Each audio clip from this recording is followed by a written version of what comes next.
Saya secara pribadi menganjurkan kita semua untuk bergabung di Gerakan Pemuda Ansor, santri-santri sekalian supaya bergabung di Banser.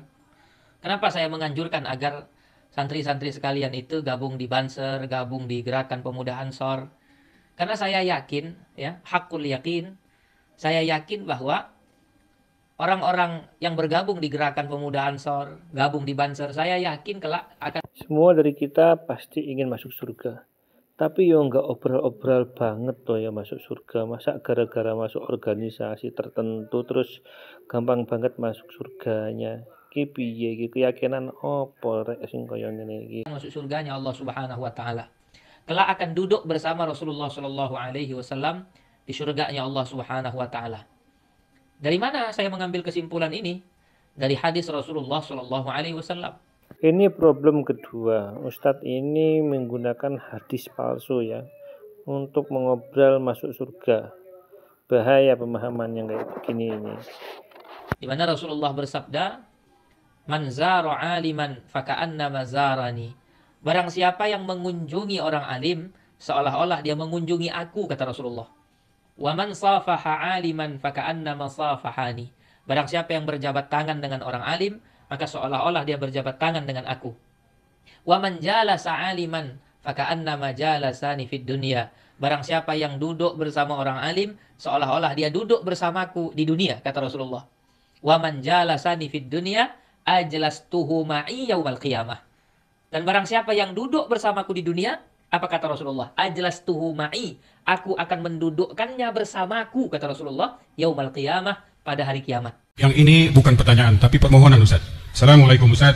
Kami sangat mencintai saudara-saudara kami sesama muslim, terutama yang hadir di sini termasuk Ustaz. Tolong lihat wajah kami Ustaz, pandang dengan seksama. Kalau nanti Ustaz berada di surga, kami tidak kelihatan Ustaz, tolong cari kami Ustaz. Ajak kami masuk ke dalam surga, sampai kepada Allah bahwa kita pernah duduk di majlis yang sama. Subhanallah jamaah. Wallahi jamaah, antum tidak tahu dengan dosa-dosa anak. Antum bisa senang sama anak kayak gini, mandang karena Allah menutupi dosa-dosa anak.